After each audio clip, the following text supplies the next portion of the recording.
Magandang araw po sa inyong lahat. Ang kwento po natin sa araw na ito ay tungkol sa isang bata na papangalanan nating si Kiefer. Apo siya ng isang kilalang albularyo sa kanilang baryo. Ngunit nasangkot ang pangalan nila sa pagkamatay ng kanilang naging pasyente. Nakulong ang kanyang lolo Ador dahil siya ang napagbintangang pumatay sa binatang natagpo ang patay at wakwak ang tiyan. Naiwan kay Kiefer ang isang makapangyarihang pulang panyo, ang simbolo ng kapangyarihang matagal nang ipinapasa sa kanilang angkan. Kakayanin kaya ng isang batang tulad niya ang bigat ng responsibilidad na maaari niyang pasanin kasabay ng pagmamay-ari niya ng panyong iyon? Ano-anong sikreto ang bumabalot sa kanilang baryo na kanyang matutuklasan? Totoo nga kayang ang lolo niya ang may kagagawan sa karumal-dumal na krimen o may masasamang nilalang na nagkukubli sa dilim? Makakaya kaya ni Kiefer na alamin ang katotohanan? Malilinis pa kaya ang kanilang pangalan? At handa na ba siya sa mga tungkuling maiaatang sa kanyang balikat? Handa na ba siyang makakita ng duwende, ng aswang, at iba pa? Ngunit bago po ang lahat mga idol, huwag po nating kalimutan mag-subscribe at i-hit ang notification bell sa aking YouTube channel na The Voice Addict at Apong Isaak para sa mas marami pang makapigil hiningang kwentong aswang at katatakutan mula sa mundo ng kababalaghan. Umpisahan na po natin ang kwento. Hawakan mo ng mahigpit yung lubid, Kiefer! Huwag mong pakakawalan kahit na anong mangyari! Habang sinasabi ito ni Lolo Ador, hindi mapalagay ang batang si Kiefer habang hawak ang lubid sa kanyang kamay. Natatakot siya pero hindi siya nagpapahalata sa kanyang Lolo Ador. May pasyente kasi ito ng gabing yon. Isang lalaking hinawaan ng aswang. Sa gitna ng sala, naroon ang lalaking yon. Nakagapos sa upuang kawayan. Pawisan, nangingisay, at halos mamunti na ang mga mata. Lumalabas ang ngipin, mahahaba at matutulis. Pilit itong kumakawala sa pagkakatali. Lolo, ang lakas niya! Para po siyang hindi tao, Lo! Parang hindi ko na kaya! Hindi na talaga tao yan, Apo. Nasapian na siya. Aswang na ang humahawak sa kaluluwa niya ngayon. Pero may oras pa. Baka kaya pang paalisin. Hindi niyo ako mapipigilan. Mas malakas ako sa inyo. Ador, hindi mo ko kaya. Tumahimik ka. Hindi pa ako nagsisimulang hayop ka. Humanda ka. Huwag mo't subukan, tanda. Dahil kapag pinakialaman mo ang taong ito, sinasabi ko sa'yo, gugutay-gutayin ko ang katawan nito. Tira ulo. Ako pa ba lolokohin mo? Hindi mo magagawa yan. Dahil ngayong nakasanib ka, ang katawan niya ay katawan mo rin. Kung ano ang gagawin mo sa kanya, sigurado kung ikaw lang ang masasaktan. Hindi ako ipinanganak kahapon, Gonggong. Kaya huwag kang magmayabag sa akin ng ganyan. Baka dagukan kita. Matalino ka, tanda. Totoo nga yung sabi nila na isa kang ang mahusay na albularyo, Ador. Pero sa pagkakataong ito, babaguhin ko ang paniniwala nila tungkol sa'yo. Sinasabi ko na sa'yo, malakas ako. Wala akong pakialam kung malakas ka. Basta't nakasuot sa akin ang panyo ni Mang Kepweng. Hindi ako matitinag sa mga tulad mong demonyo.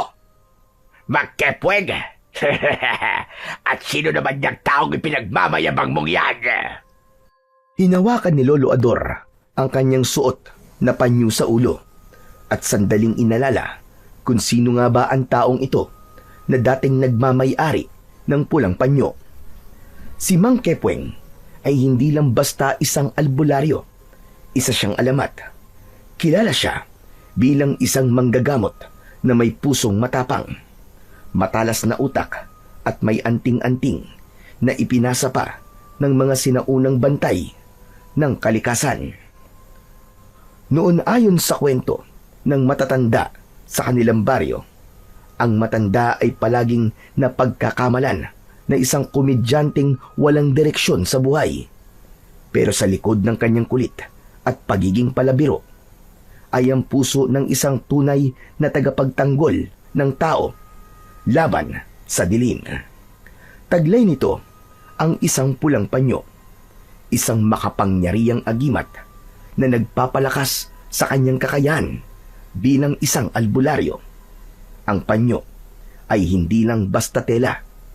Isa itong anting-anting na nagbibigay ng kapangyarihang labanan ang mga nilalang mula sa kabilang mundo, gaya ng aswang, tikbalang, kulam, at maging mga multo. Sa tuwing suot ito ni Mang Kepweng, napapalakas nito ang kanyang paningin, katawan at mas tumatalas ang kanyang isip. Nagkakaroon din siya ng kakayahang manggamot sa mga may sakit sa pamamagitan lang ng hilot. At sa palagay mo ba, matatakot mo ko sa pamamagitan lamang ng maliit na basahang yan? Huwag mo akong tinatarantado, tanda! Hindi ito basahan. Ito ay isang panyo na pinagpala sa sinag ng buwan ng dasal ng mga ninuno at panata ng taong handang magsakripisyo para sa kapwa. At ako ang piniling tagapagmana. Kaya lalabanan kita kung sino ka mang damuhong aswang ka. Kahit anong sabihin mo, hindi mo ako matatakot. Isa akong mabagsik na nilalang ng kadiliman. Hindi mo ako kaya. Talaga ba? Totoo ba yung sinasabi mo? Baka naman nananakot ka lang, pero wala ka naman talagang binatbat. Lahat naman ng ganyan mayabang lang sa simula, pero sa uli, manghihingi ng awa para hindi patayin.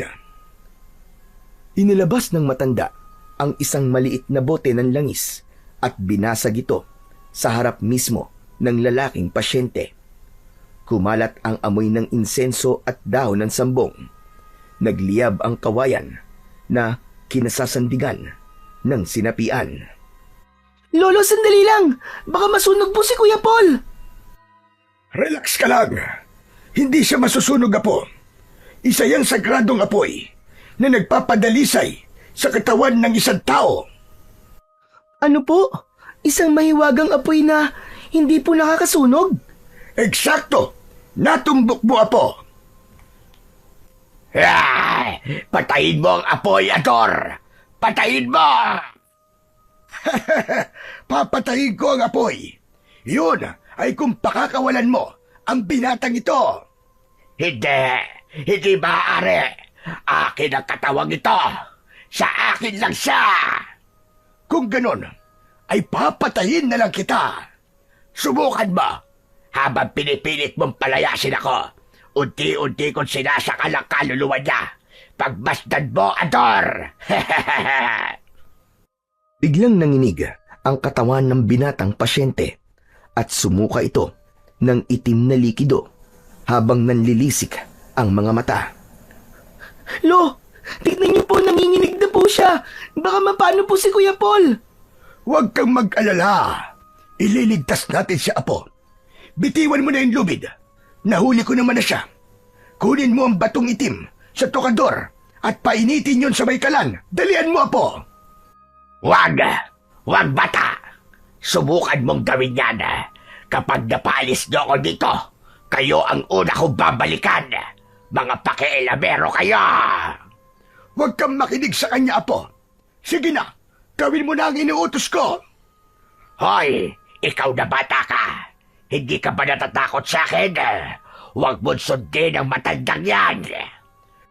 Hoy, makinig ka sa akin, Impaktong Bangaw. Tatapusin na kita ngayon. Sa lakas ng panyo ng aking ninunong si Mang Kepweng. Sa panata ng mga albularyong nagsakripisyo noon. Pinapalayas na kita! Hindi mo ko kayang itaboy! Ngayon na, Keeper! Dalian mo! Nanginig sa kaba ang bata, ngunit mariing tumango sa utos ng kanyang lolo. Mas nangibabaw sa kanya ang takot na may masamang mangyari sa kuya ng kaibigan niya kaysa sa takot sa tinig ng aswang. Mabilis siyang tumakbo papunta sa tokador. Kabisado na ni Kiefer kung ano ang bagay na pinapakuha sa kanya. Simulat sa pool nang siya'y magkaisip, wala siyang ibang hilig kundi ang panoorin ang kanyang lolo Ador. Kapag may dumarating na mga pasyente, palagi siyang naroon. Tahimik lang na nakatayo. Hindi nakakaligtas sa kanyang mga mata ang bawat kilos ng kanyang lolo, kung paano ito manggamot, kung paano ito magparusa sa mga nahuhuling sumasanib na mangkukulam at mga aswang. Nakabisado na rin niya yung ibang dasal ng lolo niya sa pamamagitan lang ng panggagaya dito. Minsan, kapag nakikipaglaro sa kapwa bata noon, ay gumagawa siya ng sarili niyang gamot gamit ang mga dahon ng bayabas at yung panyo na binili sa kanya ng kanyang lolo. At sa paglipas ng ilang taon, si Kiefer ay 10 taong gulang na. Siya na mismo ang tumutulong kay Lolo Ador. Siya na rin ang inuutusang kumuha ng gamit, magsindi ng insenso, magluto ng langis, o kahit ang magbantay ng mga gamit kapag abala ang matanda sa paghihilot. Siya na ang naging kanang kamay ng kanyang lolo. Kaya ngayong nasa kalagitnaan sila ng panggagamot, hindi na kailangang ipaliwanag sa kanya kung alin ang batong itim. Alam na niya yon, ang makintab at malamig na bato, panlaban sa mga sumasanib na nilalang ng dilim. Agad niyang dinampot ito. Parang kumibot pa ito sa kanyang palad. Parang buhay, pero hindi siya natakot. Para kay Kuya Paul. Para kay Lolo. Tumakbo siya papunta sa kalan. Inilagay niya ang bato sa nagbabagang uling. Sige lang, Apo! Konti na lang! Ilang sandali pa, napansin ni Kiefer na nagbabago na ang kulay ng batong itim. Unti-unti na itong namumula. Parang may nag-aapoy sa loob. Nang sapat na ang baga nito, inipit ito ni Kiefer gamit ang tong at lumapit sa kanyang lolo. Yan ba ang inaasahan yung magpapalaya sa akin? Isa lang yung bato, bata. Itapon mo na yan at tumakbo ka na habang may oras pa. Dahil mamaya, ang lalaking ito, isa na siyang magiging ganap na mamagsik na aswang. Makakawala siya dito at kakainin niya kayo. Huwag kang makinig sa kanya, Apo. Ihulog mo na yan dito sa mangkok na may langis ng nyog na kanina ay binindisyonan ko. Sige na, Apo. Bilisan mo! Kaagad naman itong ginawa ni Kiefer. Ilang saglit lang, matapos itong gawin ng bata, ang langis ay bigla na lamang kumulo kahit wala namang apoy. At mula sa mangkok ay lumabas ang tila makapal at puting usok. Biglang lumakas ang ihip ng hangin sa loob ng kanilang bahay kahit nasarado na ang mga bintana at pinto. Inalis ni Lolo Ador ang panyo sa kanyang ulo. Binasa ito ng langis at sinimulang ipalo-palo ito sa katawan ng pasyente. Ang balat ni Paul ay biglang umitim at nanigas. Hindi! Hindi pa ito ang oras! Hindi niyo ako mapipigil! Umusok na ang paligid. May mabahong amoy na umalingasaw sa loob ng bahay at isang aninong kulay itim ang lumabas mula sa katawan ng pasyente. Parang isang usok na may sariling anyo. May forma ng isang matandang lalaki. May mahahabang kuko at mapupulang mga mata. Tatakas siya, Kiefer! Hawakan mo ulit ang tali! Dali! Agad na sinunod ni Kiefer ang sinabi ng kanyang lolo.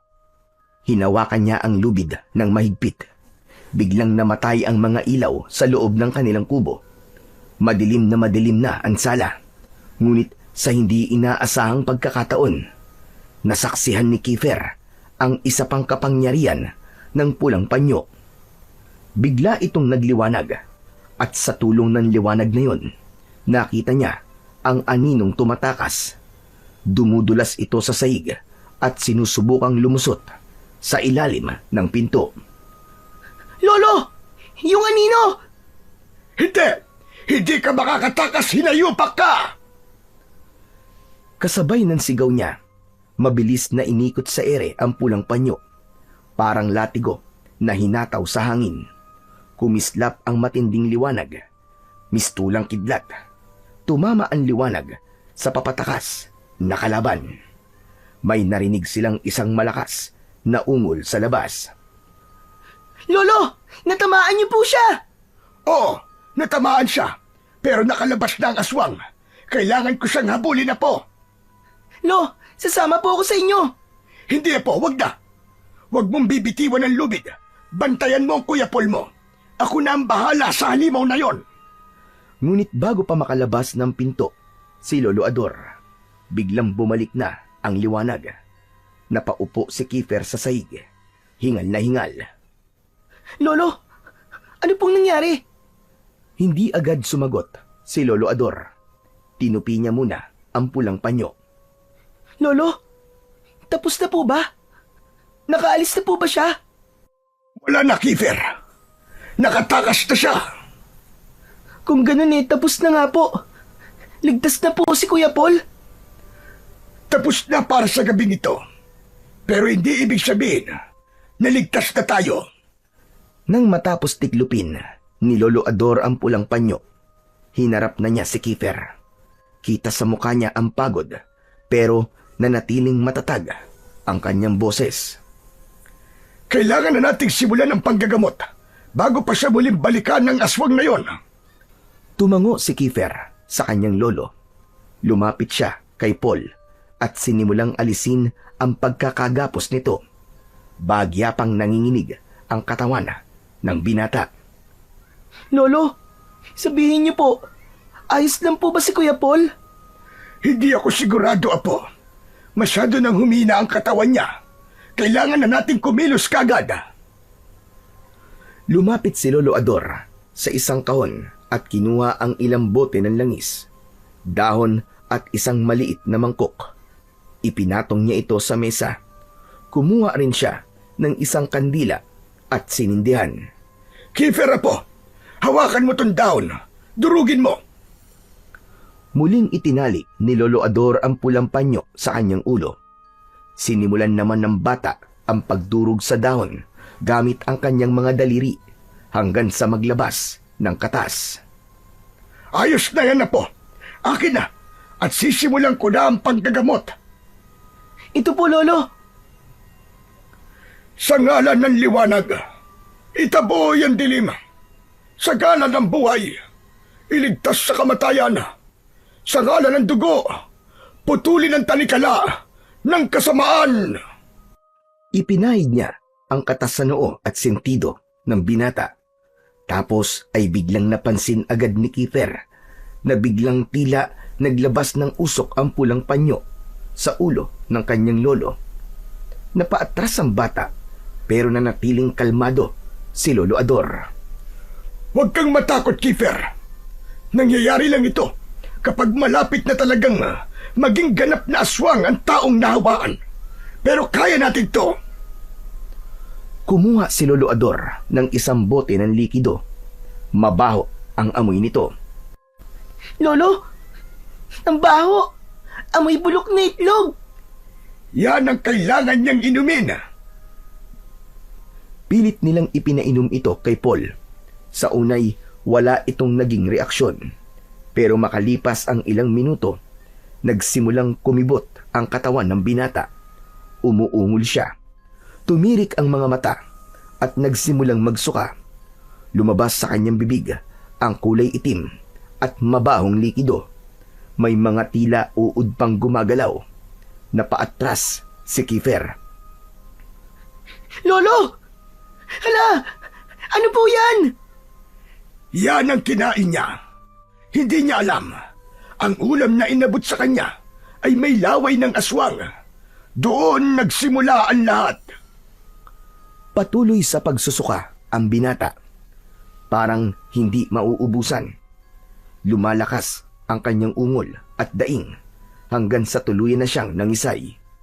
Nahulog siya sa sahig, nanginginig hanggang sa nawalan ng ulirat. Lolo, naimatay si Kuya Paul. Anong gagawin natin? Agad na lumapit si Lolo Ador para suriin ang pulso ng binata. Ayos pa siya. Buhay pa. Halika, tulungan mo akong alalayan siya para maihiga dyan sa banig. Sige po, Lolo Ador. Pinagtulungan nilang buhatin si Paul. Mabigat ito, pero kinaya nilang dalawang maglolo. Ligtas na siya. Hindi magiging madali para sa mga aswang.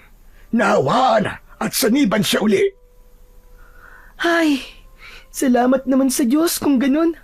Akala ko talaga kanina mawawala na si Kuya Paul. Hindi mangyayari yun na po. Dahil nandiyan ka. Malaking tulong ang ginawa mo ngayong gabi. Wala po yun, Lolo. Kawawa naman po kasi ang kaibigan kong si Jano kung mamamatay po ang kuya niya.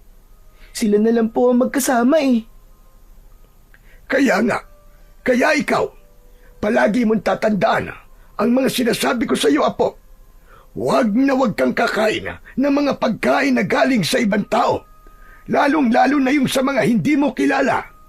Kasi tulad nito, maaari mong ikapahamak yon. Hindi po talaga, Lolo. Lalo na ngayon na alam na nating may aswang na nangahawa dito sa baryo natin. At ang mas nakakatakot pa, Lolo, kilala niya tayo. Lo, sino kaya yun, no? At bakit po siya nangahawa? Hindi ko rin alam, Apo. Pero kailangan nating malaman kagad kung sino ang damotres na aswang na yon. Dahil maaari lang niyang ulitin ito kapag nagkataon. Kawawa naman ang mga mabibiktima niya. Kaya nga po Lo, may paraan pa po ba para malaman po natin kung sino po ang aswang na nangahawa? Mahihirapan tayo ngayon, Apo. Lalo na kapag magaling magbalat kayo ang aswang na yon. Hindi po siya papahuli kagad. Hindi, Apo. Lalo na kung matagal na siyang nakikihalubilo sa mga tao dito. Maaaring isa siya sa mga taong pinagkakatiwalaan natin. Kaya lalong mas mahirap. Grabe naman po kung ganun, Lo. Hindi ko po akalain na may aswang na talaga dito sa atin. Kung tanungin po kaya natin si Kuya Paul kung sino po ang nagbigay sa kanya ng pagkain na may lason. Pwede. Pero hindi sapat na ebidensya yon kung tutuusin. Baka magkamali tayo ng akala. Pero maaari nating gawin yung simula. Doon tayo magsimulang mag-imbestiga. Pwede po ba tayong gumawa ng paraan para mahuli siya, Lo? Yung bang parang gagawa po tayo ng bitag? May mga lumang paraan pa. Ang mga katulad kong albularyo. Pero kailangan nating mag-ingat. Hindi natin alam kung gaano siya kalakas, Apo. Lolo, ano pong ibig niyong sabihin? Hindi lang basta karaniwang aswang ang kaharap natin. Nararamdaman ko, malakas siya. At marunong siyang gumamit ng itim na mahika. Kaya kahit ako, kailangan ko munang maghanda. Lo, ano pong kailangan nating gawin ngayon? Magbabantay muna tayo, Apo. Pero bago ang lahat, magpahinga na muna tayo. Bukas na lang natin ito itutuloy. Sige po, Lolo. Papasok na po ako sa kwarto ko. Muling napasulyap si Kiefer kay Paul. Nakahiga pa rin ito at tila mahimbing na natutulog. Napangiti siya nang makitang bumalik na sa dati ang kulay ng balat nito. Wala na rin itong mga pangil. Banayad na rin ang paghinga nito. Ilang saglit pa ay nilingon niya ang kanyang lolo Ador na abala na sa pagliligpit ng kanyang mga gamit. Maingat na isinisilid ang mga ito sa kanyang mga lagayan. Bumalik na ang katahimikan. Payapa na ulit ang loob ng kanilang kubo. Napangiti ang bata. Masaya siya sa kanilang naging tagumpay sa araw na yon. Napayuko siya. Tahimik na nanalangin sa Panginoon na sana ay wala ng ibang mabiktima ang aswang na yon. Sa isip niya, simula bukas ay uumpisa na niya ang paghahanap ng aswang. Hindi na siya papayag na may masaktan pang iba. Pumasok na siya sa kanyang kwarto at natulog pagkatapos. Kinabukasan, maagang nagising si Kiefer. Tahimik ang buong bahay habang bumabangon siya mula sa banig. Nagsuot siya ng tsinelas at dahan-dahang lumabas. Pagbukas niya ng pintuan, nakita niya si Lolo Ador na nakaupo sa maliit nilang balkon. May hawak itong umuusok na tasa ng kape. Magandang umaga po, Lolo. Nasaan na po si Kuya Paul? Wala na po siya sa sala? Nako, nakauwi na Apo. Nang magising kanina nagpumilit na umuwi dahil wala daw kasama ang kapatid niya. Total, papasikat na ang araw kanina. Kaya hinayaan ko na. Kaya naman na niya Tumango si Kiefer. Medyo gumaan ang pakiramdam niya. Tumabi siya sa kanyang lolo at sabay nilang pinagmasdan ang buong paligid.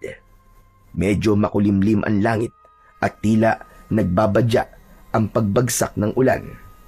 Makapal din ang hamog na siyang nakadagdag ng lamig sa paligid. Tahimik lang silang dalawang maglolo.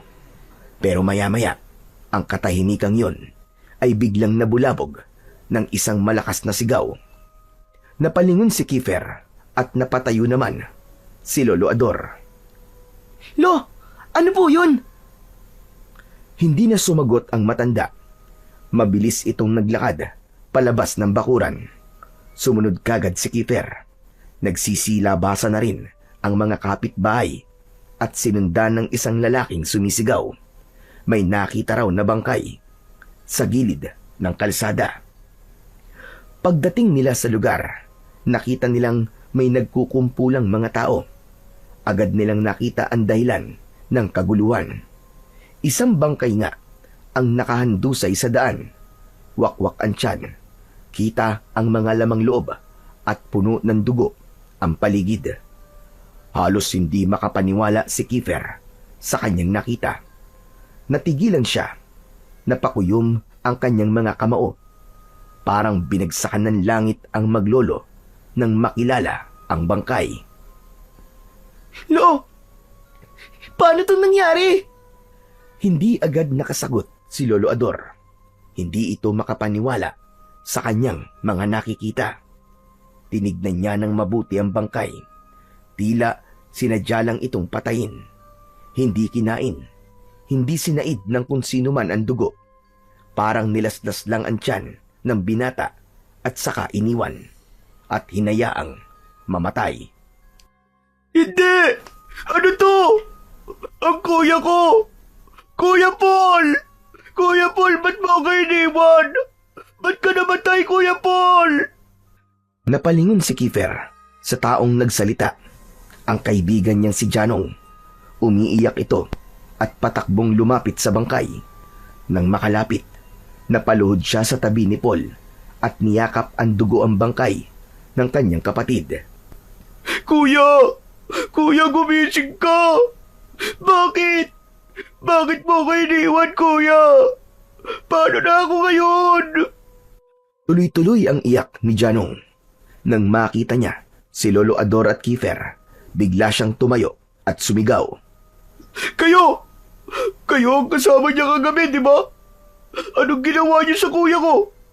Akala ko ba gagamatin mo siya, Lolo Ador? Oo, kami nga ang kasama niya buong magdamag, Janong. Pero kakauwi niya lang. Wala pa halos 15 minuto. Nagpaalam siya sa akin dahil ang sabi niya ay nag-aalala na siya sa'yo. Napuno ng matinding tensyon ang paligid. Nanginginig sa galit si Janong habang nakatitig ng masama kay Lolo Ador. Ang sabi niyo sa akin, gagamutin niyo ang kuya ko. Pero ano to? Nagpagamot siya sa inyo para mamatay. Anong ginawa mo sa kanya? Anong ginawa mo sa kanya? Wala akong ginawang masama sa kuya mo, Janong. Umalis siya kanina na maayos ng kalagayan. Naalis na namin ang laway ng aswang sa kanyang tiyan. Akala namin ay ligtas na siya. Ligtas? Ano sinasabi mo ligtas? Ganito ba ang ligtas? Nakikita niyo ba siya ngayon? Nakikita niyo ba kung ano ang kalagayan niya? Nagsimulang magbulungan ang mga tao sa kanilang paligid. Kita sa kanilang mga mata ang pag-aalinlangan at takot. Nag-alala si Kiefer para sa kanyang Lolo Ador. Alam niyang walang masamang ginawa ang matanda, ngunit ramdam niyang unti-unti nang nawawala ang tiwala ng mga tao. Huwag mong pagbintangan ng lolo ko, Janong. Hindi niya magagawang saktan si Kuya Paul. Kasama niya ako kagabi habang ginagamot ang kuya mo. Wala kaming ginawang masama sa kanya, maniwala ka. Lalong hindi kami ang gumawa ng karumal-dumal na pagpatay sa kanya. Sinabi ko bang kayo? Bakit parang masyado ka namang nagpapaliwanag, Keeper? Sinasabi ko lang kung ano ang nangyari kagabi, Janong. Tama na! Walang mangyayari kung magbabangayan lang tayo dito. Sinasabi ko na sa inyo, hindi ako ang may gawa nito. Kung alam ko lang na mangyayari ito sa kanya, hindi ko na sana siya pinayagan kanina na umuwi. Maaaring tinambangan siya ng aswang dito at sinadyang pinatay. Naglakad palapit si Lolo Ador kay Janong. Ramdam niyang puno ng paghihirap ang puso ng bata. Hinawakan niya ito sa balikat. Hindi ko intensyon na mapahamak ang kapatid mo, Janong. Lahat ng kaya kong gawin, ginawa ko na kagabi. Hindi ko gustong mangyari ito sa kanya. Hayaan mo, tutulong ako para maharap ang tunay na may gawa nito. Pagbabayarin natin siya sa ginawa niya sa kuya mo. Tama na! Hindi ko kailangan ng tulong mo! Umalis na kayo! Umalis na kayo! Napaatras si Lolo Ador sa lakas ng sigaw na yon ni Janong. Kita sa kanyang muka ang lungkot at panghihinayang. Pero tumango siya bilang paggalang sa nararamdaman ng bata. Tumalikod na siya. Ngunit bago pa siya tuluyang lumayo, nagsalita ang batang si Kiefer. Janong, hindi lang ikaw ang nawalan. Kuya na rin ang turing ko ay Kuya Paul. Mahal na mahal namin ang kuya mo. Wala kaming ibang hangad, kundi ang mapagaling siya. Pero hindi talaga namin inaasahan to. Kung totoo yan sinasabi niyo, bakit niyo siya inayaang mamatay? Hindi ka ba nakakaintindi, Janong? Hindi namin ginusto nangyari kay Kuya Paul. Kiefer, tama na yan. Halika na. Umuwi na tayo. Biglang napansin ni Kiefer ang isang bagay sa kamay ni Paul. Isang maliit na piraso ng tela. Halatang pinilit na isuksok ito sa palad ng binata. Yumuko si Kiefer para kunin ito. Lo, sandali lang. Tignan niyo to. Isa yang pananda ng kulto ng mga aswang. Po, ano pong ibig niyo sabihin, Lolo Ador? Mukhang sinadya nga ang pagpatay. May gusto silang iparating. Isang babala. Babala ng ano? Ano ba sinasabi niyo? Isang gera. Isang malawakang pagsadakay. May kulto na ng mga aswang dito sa baryo. Mga sinungaling! Ang galing niyong gumawa ng kwento para lang mapagtakpan ang ginawa niyo sa kuya ko. Umanda talaga kayo, Lolo Ador. Kayo ang mananagot nito. Kung ayaw mo maniwala, ayos lang sa akin. Kaya kong depensa ang sarili ko laban sa mga paratang mo. Hindi ako pumatay sa kuya mo. Hindi ako. Pues patunayan niyo. Patunayan niyong wala kayong kasalanan. Umalis na ang maglolo. Naglakad na sila pabalik ng kanilang bahay. Hindi makapaniwala si Kiefer sa lahat ng mga nangyari. Habang naglalakad sila pauwi, napatingin ng bata sa kanyang lolo. Kita niya ang lungkot sa mukha nito. Hindi ito nagsasalita. Tahimik lang itong naglalakad. Pagdating nila ng bahay, naupo si Lolo Ador sa kanilang bangko sa loob ng sala. Umupo si Kiefer sa tabi niya. Lo, paano na po? Ano pong gagawin natin ngayon? Hindi ko rin alam, Apo. Pero kung talagang ako ang pinag-iinalaan nilang may gawa nun, gagawin ko ang lahat para malinis ang pangalan ko. Naniniwala po ako sa inyo, Lo. Hindi niyo po magagawang saktan o patayin si Kuya Paul. Hindi talaga, Apo. Pero hindi lahat ay naniniwala sa akin. At alam ko yon. Ramdam ko kanina at narinig ko yung ibang mga bulong-bulong ng mga tao. Ako ang sinisisi nila. Kiefer, makinig kang mabuti sa akin, Apo. Bakit po, Lolo? Tatagan mo ang loob mo. Kung sakali na makulong ako, kayanin mong mabuhay ng mag-isa. Po, makukulong po kayo? Hindi ko pa alam, Apo.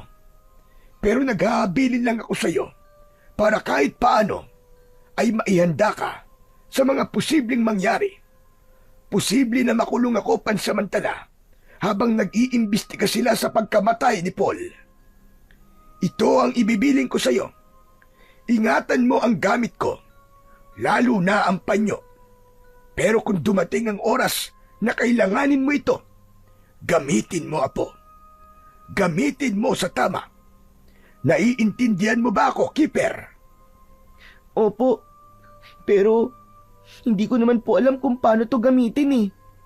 Malalaman mo din, Apo. Tuturuan ka ng isang gabay. Hindi mo kailangan mag-alala. Ano po? Isang gabay? Oo. Bawat isang albularyo ay may isang gabay. Isang nilalang na mula sa kabilang mundo na may tungkuling umalalay at magturo sa isang tagapagmana. Hindi mo sila basta-basta makikita. Kailangan mo na nilang makita na karapat-dapat ka. Na bukas ang puso mo sa paglilingkod. Hindi sa kapangyarihan, kundi sa mabuting layunin na makatulong sa kapwa. No, ayoko po. Natatakot ako. Baka hindi ko po kayanin eh. Matagal na kitang naihanda sa mga ganitong pagkakataon na po. Pero Lo, bata pa po ako. Bata ka pa? Oo, pero kakayanin mo ito, Apo. Ang kapangyarihan ng panyo ay malakas at kayang pumuksan ng mga kaaway na galing sa dilim. Huwag kang panghinaan ng loob. Darating sila. Darating ang mga kaaway. Sigurado ko. Kailangan ng tagapagligtas. Kailangan ka ng buong baryo. May tiwala ako sa iyo, Apo. Kailangan? Ikaw po ang kailangan nila, Lolo. Kung ipapakulong ka po nila, wala po akong gagawin. Hayaan ko sila. Sila naman ang may kasalanan eh. Bakit kayo papakulong eh? Wala ka naman pong kasalanan. Makinig ka, Apo. Likas na sa tao ang maging mapanghusga. Ganun talaga, Apo.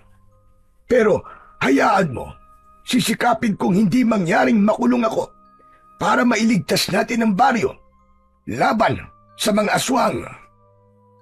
Lumapit si Lolo Ador at dahan-dahang ipinatong ang kamay sa balikat ni Kiefer. Sa oras na mawala ako, Apo, ikaw ang magpapatuloy. Sa ayaw at sa gusto mo, ikaw ang itinakda. Nananalaytay sa dugo mo ang dugo ng ating mga ninuno. Ito'y isang tungkulin na kailangang gampanan ng may tapang at buong puso. Kung yan po ang sabi niyo, Lo, gagawin ko po ang makakaya ko. Sa labas ng kubo, biglang umihip ang isang malakas na hangin. Napalingon si Kiefer sa may pintuan. Sa gilid ng kanyang mga mata, tila may aninong dumaan. Agad siyang naglakad palabas, ngunit wala namang tao. Bakit? Ano yun, Apo? Kasi Lo, para pong may tao kanina eh. Malakas ang pakiramdam mo. Bakit po kayo tumatawa, Lo? May nakakatawa po ba sa sitwasyon natin ngayon? Wala naman, Apo. Pero kasi, para kung nakikita ang sarili ko sa iyo, Apo, nung ganyang edad din ako. Pareho tayo. Malakas ang pakiramdam. Talaga po? Oo. Ay, siya nga pala. Gusto ko palang sabihin sa iyo na mag-iingat ka kung sakali. May mga tenga at mata ang aswang. Naniniwala kong hindi sila takot sa araw. Matuto kang magbasa ng mga senyales.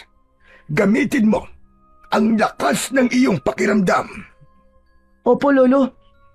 Kung sakali mang kunin ka po ng mga pulis, uumpisahan ko pa rin yung paghahanap sa aswang na yun. Pero Lolo, nag-aalala po ako. Paano kung maniwala silang kayo talaga ang pumatay kay Kuya Paul? Hayaan mo sila. Ang mahalaga ngayon ay alam natin sa sarili natin na wala tayong ginawang masama. Wala tayong kasalanan. Tumahimik si Kiefer. Hindi niya gusto ang mga sinabi ng lolo niya. Para bang may masamang mangyayari dito, kaya naghahabilin na ito. Lo, paano po kung tumakas na lang kaya tayo? Umalis na lang po tayo dito. Magtago po tayo kung kailangan. Hindi. Hindi ako pwedeng magtago, Apo. Hindi ko pagtataguan ang kasalanang hindi ako ang may gawa. Laban ito ng katotohanan. Walang masama sa lumalaban para sa totoo. Tumahimik ang dalawa. Yumakap ang bata sa kanyang lolo Ador. Ilang minuto silang tahimik habang magkayakap. Maya-maya pa, isang sasakyan ang huminto sa tapat ng kanilang bahay. Tumayo si Lolo Ador at tinanaw sa bintana kung sino ang dumating. 3 pulis at ang kapitan ng barangay na si Kap Perdi. May dala silang search warrant. Hindi kayo pwedeng pumasok sa bahay namin. Hanggang dyan lang kayo. Hayaan mo lang sila. Wala naman silang mahahanap sa bahay natin. Sige na, pumasok na kayo. Walang problema sa akin. Wala naman akong itinatago. Pumasok ang mga pulis. Sinuyod nila ang bawat sulok ng bahay. Sa ilalim ng kama, sa loob ng aparador, sa likod ng altar. Tinignan maski ang bubungan ng bahay. Wala silang nakitang kahina-hinala. Ngunit sa kabila nun, ay inanyayahan pa rin ang matanda sa presinto para sa ilang katanungan. Teka, ba't niyo po dadali ng lolo ko? Wala naman po kayong nahanap, di ba? Sinabi ng pulis kay Keeper na may mga itatanong pa sa kanyang lolo, kaya kailangan itong sumama sa presinto. Kailangan pa itong imbestigahan, lalo at ito ang huling kasama ng biktima. Hindi naman tumutol si Lolo Ador. Apo, tandaan mo ang lahat ng mga biling ko sa iyo, ha? Opo, Lolo. Huwag po kayong mag-alala. Panayan tango ni Kiefer habang pinupunasan ang kanyang luha. Hindi niya alam kung hanggang kailan mawawala ang kanyang lolo. Hindi rin niya alam kung ligtas pa sila. Pero isang bagay ang sigurado, gagawin niya ang lahat para mapawalang sala ang kanyang lolo Ador. Nang umandar na ang mobil, naiwan si Kiefer sa harap ng bahay. Mag-isa, tahimik, takot. Pero sa kabila ng lahat, alam niyang kailangan niyang maging matatag. Wala na ang mobil. Wala na ang kanyang lolo. Sa kanyang harapan ay nakita niya ang ilan nilang mga kapitbahay na tahimik na nakatingin sa kanya. Hindi niya tiyak kung naaawa ang mga ito o nag-uusyoso lang sa nangyari sa kanila. Hindi na lang niya pinansin ang mga matang yun. Ayaw niya nang madagdagan pa ang bigat sa kanyang dibdib. Dahan-dahan siyang tumalikod at pumasok sa loob ng bahay. Isinara niya ang pinto at isinandal ang kanyang likod dito. Pagkatapos ay dumiretso siya sa sala at naupo sa isang sulok. Hindi na siya umimik. Hindi na rin siya umiyak. Matapos ang ilang minuto, napatingin siya sa estante kung saan nakapatong ang isang maliit na kahon. Lumapit siya roon at inabot ito. Binuksan niya at kinuha ang pulang panyo. Hinaplos-haplos niya ito. Umupo siyang muli sa isang sulok. Hawak pa rin niya ang panyo. Ano ba ang gagawin ko? Paano na? Kiefer! Kiefer! Napatingin siya sa paligid. Hinanap kung saan nanggagaling ang maliit na tinig na yon. Ngunit wala namang tao. Tumayo siya at tinignan ang iba pang sulok ng bahay. Sino ka? Nasaan ka? Mula sa ibabaw ng lamesa, may liwanag na biglang kumislap. Maya-maya pa, may isang nilalang na unti-unting lumitaw. Parang isang tao. Maliit ang katawan nito at may mahabang puting balbas. Nakasuot ito ng kasuotang agad na pumukaw sa pansin ng bata. Maliit lang ang nilalang na ito. Halos kasing laki lang ng bote ng soft drink.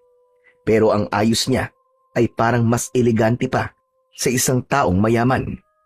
Meron siyang suot na mahaba at makintab na Amerikana na kulay esmeralda. May mga bordang kulay ginto sa laylayan. Ang kanyang pantalon ay hapit sa kanyang maliit na hita, habang ang sapatos naman ay parang gawa sa makinis na balat ng hayop. Makintab ito at maingay kapag humahakbang ang nilalang. Nakasombrero ito ng maliit na sombrerong bilog. Parang top hat na may pulang ribon na paikot sa gilid. Sa ilalim ng sombrero, makikita ang kanyang puting buhok na medyo magulo pero mukhang sinadyang ayusin sa ganong estilo. Teka, sandali. Ano ka? Ako ang iyong gabay. Hindi. Hindi ako naniniwala sa'yo. At bakit naman? Sabi ni Lolo, ang mga gabay hindi basta-basta nagpapakita. Hindi nga. Tama ka. Totoo naman ang sinabi ng lolo mo. Pero hindi sa lahat ng pagkakataon ay dapat ganon. Alam mo, ako talaga ang iyong gabay. Ako ang nakaatas sa iyo at gusto kong simulan ito sa kakaibang paraan. Anong sinasabi mo? Anong paraan? Teka, huwag ka lalapit sa akin ha. Hindi kita kilala. Hindi ko alam kung pagkakatiwalaan ba kita. Natural lang na magduda ka, kaibigan. Pero hawak mo ngayon ang pulang panyo. Isayang anting-anting na may taglay na malakas na kapangyarihan. At ako bilang gabay mo ay konektado sa bagay na yan. Hindi mo pa siguro nararamdaman. Pero dahan-dahan nang lumalabas ang iyong mga kakayahan bilang bagong tagapagmana. Ako? Tagapagmana? Buhay pa si Lolo eh. At siya pa lang ang tunay na tagapagmayari ng bagay na to. Hindi na ngayon. Ikaw na ang bagong tagapag-alaga, Kiefer. Maniwala ka. Ikaw na. Napaupo si Kiefer. Binaba niya ang panyo sa kanyang kandungan habang pinagmamasdan ang maliit na nilalang. Ako nga pala si Munad. At huwag kang mag-alala. Hindi ako masungit gaya ng ibang gabay. Gusto ko lang makatulog. At gusto kong may connection tayo bilang bagong magkaibigan. Ano ka mo? Kaibigan? Tayong dalawa? Oo. Bakit? Ayaw mo ba? Hindi naman sa ayaw. Pero kasi, naguguluhan ako eh. Kung ikaw ang gabay ko, bakit mo sinuway ang nakagawian ng mga gabay? Kasi, iba ako at iba ka. Hindi ba pwedeng maging pasaway paminsan-minsan? At saka, gusto ko rin maiba naman ang takbo ng kwento. Ang boring kasi eh. Napangiti si Kiefer. Doon pa lang, unti-unti na siyang nagtitiwala sa maliit na nilalang. O sige, kung totoong gabay ka, anong dapat kong unang malaman? Makinig ka mabuti. Ang una mong dapat malaman ay kung sino ang tunay na pumatay sa mortal. Paano? Mamayang gabi, dadaling kita sa isang lugar. Pero kailangan mong maniwala at magtiwala. Kailangan mong maging bukas sa maraming bagay, Kiefer. Lalo na sa mga kakaibang bagay. Ready ako, no? Para kay Lolo at para sa baryong to, Bulan. Gagawin ko ang lahat para malaman kung sino ang tunay na may kasalanan. Sige na, magpahinga ka na muna.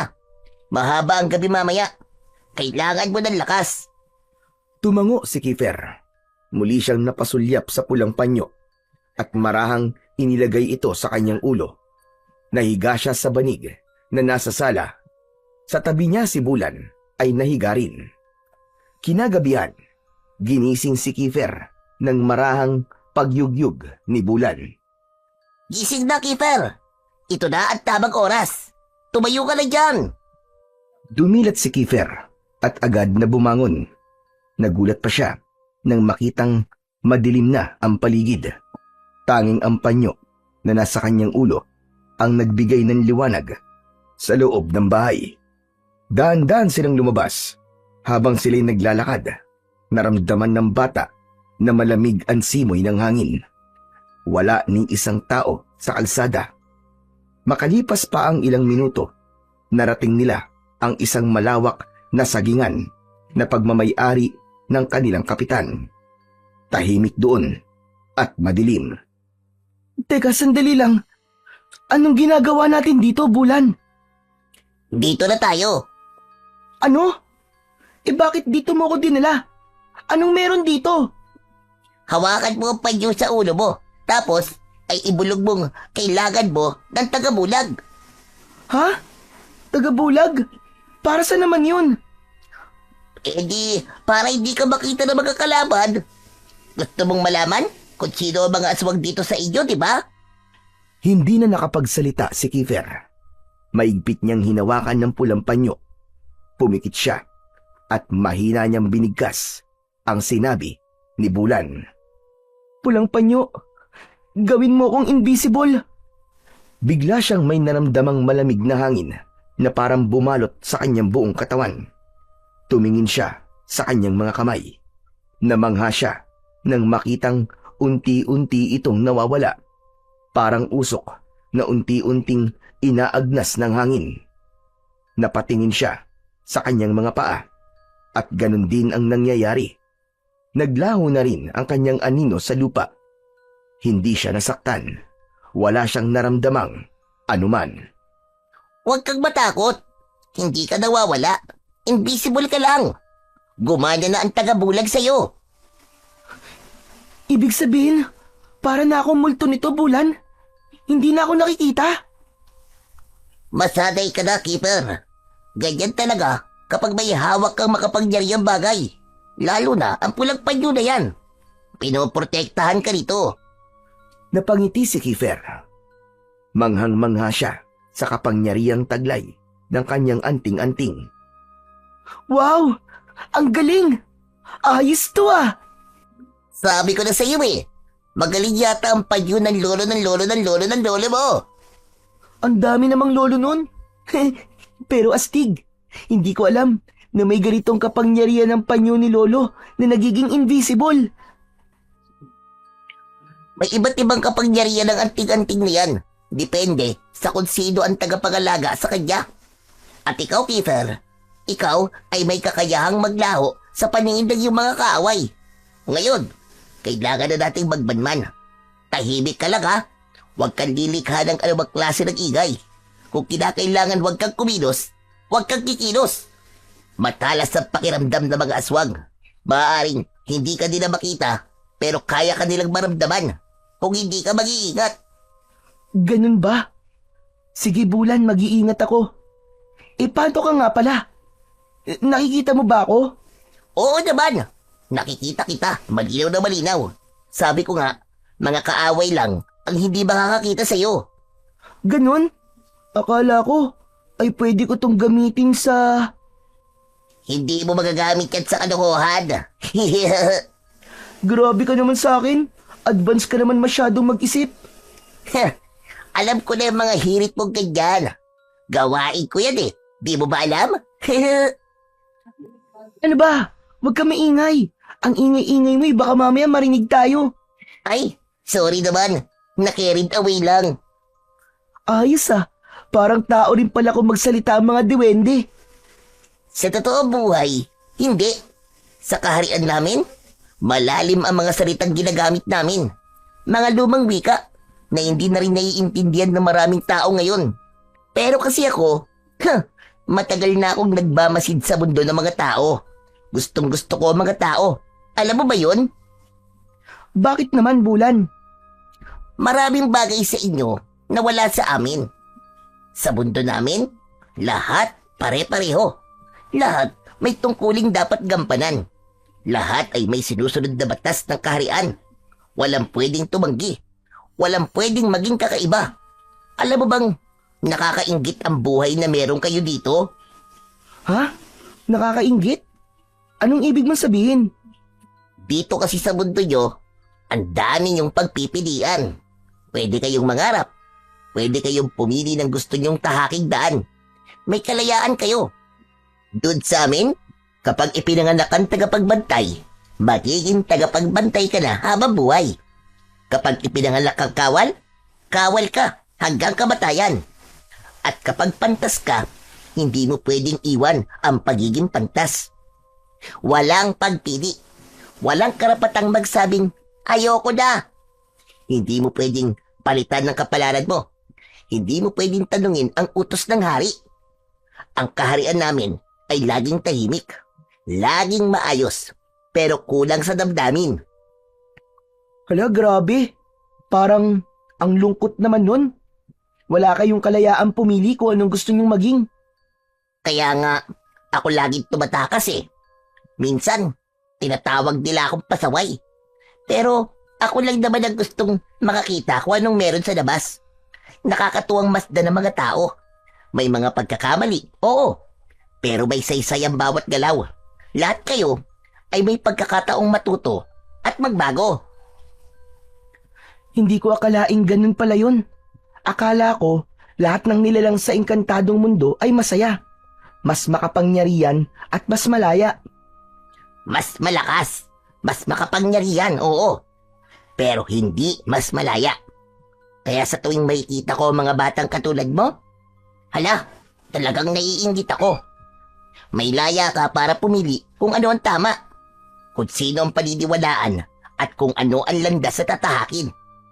O ngayon, ikaw ay binigyan ng kapangyarihan, pero ikaw pa rin ang magpapasya kung paano mo to gagamitin. Ganun pala yun. Pero teka, sabi mo pasaway ka. Naku, paano na ako ngayon maniniwala sa iyo niyan? Paano kung niloloko mo lang pala ako at pinagtitripan? Paano kung ipapahamak mo pala ako sa kamay ng kaaway ko? Yun ba ang nararamdaman mo sa ngayon? Hindi ba't malakas ang pakiramdam mo? Narinig kong sinabi yun ng lolo mo sa'yo. Nagbibiro lang naman ako, Bulan. Alam ko naman na mabait kang duwende. Mabait talaga ako. At bakit naman kita ipapahamak? Tungkulin ko ngang protektahan ka. Yun ang dahilan kung bakit ako isinilang. Kapag hindi ko nagampanan ng pagiging gabay mo, wala akong silbi sa mundo namin. Isa akong nilalang na walang saysay. Kaya, trabaho kong ituro sa iyo ang tama at dapat mong gawin. Nasa iyo na ang kapangyarihan ng pulang panyo. Gamitin mo ito sa kabutihan. Huwag mong sayangin. Oo naman. Pero sigurado ba talaga kayong kaya kong gampanan ng responsibilidad na to? Oo naman. Sigurado, sigurado. 1,000,000%. Hindi naman basta-basta lang na nanguhula ang panyo ng kanyang bagong tagapangalaga eh. Ikaw ang pinili. Alam ng panyo na ikaw ang may potensyal. At habang kasama mo ko, gagawin natin posible ang mga imposible. O paano? Nakahanda ka na ba? Napangiti si Kiefer. Ngunit hindi pa man siya nakakakibo may narinig silang mga yabag. May paparating na isang grupo ng mga taong nakaitim. Ang kanilang mga kasuotan ay mahaba at may takip ang mga ulo. Ang mga mata nila ay tila walang kinang. Wala rin silang pinapakitang ekspresyon. Tahimik silang dalawa ni Bulan. Walang kumikilos, walang nagsasalita. Ang grupo, may mga bitbit na sako na hindi alam ni Keeper ang laman. Huminto sila sa gitna ng sagingan. Doon may altar na yari sa bato, itim at malumot. Bagamat hindi siya literal na nakikita, ay nagagawa pa ring magtago ni Keeper sa likod ng puno ng saging. Tahimik na pinapanood ang ginagawa ng grupo. Nagsimula sila ng isang seremonya. Isa sa kanila ang lumapit sa altar at inilapag ang isa sa mga sako. Dahan-dahan itong binuksan. Napasinghap si Keeper. Ang laman ng sako ay isang kambing na buhay, ngunit tila may sakit o pinahina. Naglabas ng patalim ang isa sa mga miyembro at walang pag-aalinlangan itong pinatay sa harap ng altar. Nagkatinginan silang dalawa ni Bulan. Pareho silang nanlamig sa kanilang nakita. Keeper! Ilang sandali pa, may humiwalay sa grupo. Lumapit ito mismo sa lugar kung saan nakatago si Keeper. Parang nagtago ito, ikinubli ang sarili sa kanyang mga kasama. Habang nakatago, nakita ni Keeper na inalis ng nilalang na ito ang hood ng kanyang kasuotan. Nakilala niya si Janong. Inilabas ng bata ang isang maliit na bote na may lamang itim na langis. Binuksan niya ito at pinahid ang katas ng langis sa kanyang katawan. Amoy panis ito at umalingasaw ang isang napakasangsang na amoy. Hindi napigilan ni Keeper ang mapaubo. Sino yan? Agad na tinakpan ni Keeper ang kanyang bibig upang hindi siya makalika ng kahit na anong tunog. Biglang napalingon si Janong sa kanyang direksyon. Mabilis itong nagbago ng anyo. Mula sa maamo at ordinaryong muka, naging isang nakakatakot na halimaw. Nangitim ang balat nito. Namula ang mata, humaba ang dila at tumalim ang mga kuko. Para itong mabangis na hayop na gutom at uhaw sa dugo. Hindi makapaniwala si Keeper sa kanyang nasaksihan. Si Janong, nakilala niya bilang tahimik at simpleng bata, ay isa palang aswang. Dahan-dahang lumapit ang halimaw sa kinaroroonan ni Keeper. Lumingali nga ito, tila may inaamoy sa paligid. Malalim ang paghinga nito habang iwinawasiwas ang matatalim na kuko sa hangin na animoy sinusubukan damhin at saktan kung sino man ang narinig niyang pinagmulan ng tunog. Tahimik na umatras si Keeper. Pilit pinipigil ang malakas na kabog ng kanyang dibdib. Halos hindi na siya humihinga. Ilang pulgada na lang ang layo nila sa isa't isa. Magkaharap na halos ang kanilang muka. Ngunit biglang natigilan si Janong nang may narinig siyang tumahol. Isang maliit na aso ang lumabas mula sa likod ng isang puno at tumakbo papalapit kay Keeper. Napangisi si Janong, isang ngising punong-puno ng kasamaan. Agad niyang dinampot ang aso at walang pag-aalinlangang sinunggaban nito. Narinig ni Keeper ang paglagutok ng mga buto at ang pag-iyak ng walang kalaban-labang hayop. Kinain ito ng buhay ni Janong. Naluwa si Keeper sa kanyang nakita. Hindi niya akalaing ganito na ang sinapit ng kanyang kaibigan. Isa na talaga itong halimaw na hayok sa laman. Matapos ang nakakakilabot na tagpo, nagbalik si Janong sa grupo. Humarap ito sa altar. Saka lamang nakahinga si Keeper nang wala na sa tabi niya ang batang aswang. Ang mga nilalang na kasama ni Janong ay nagsimula ng manalangin. Para silang umaawit ng isang kakaibang dasal. Mababa at sabay-sabay ang kanilang tinig. Hindi ito maintindihan ni Kiefer. Para bang sinaunang wika ang kanilang ginagamit.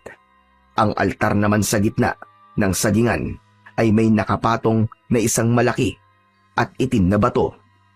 May nakapulupot na pulang tela sa paligid nito at may ilang itim na kandilang nakasindi.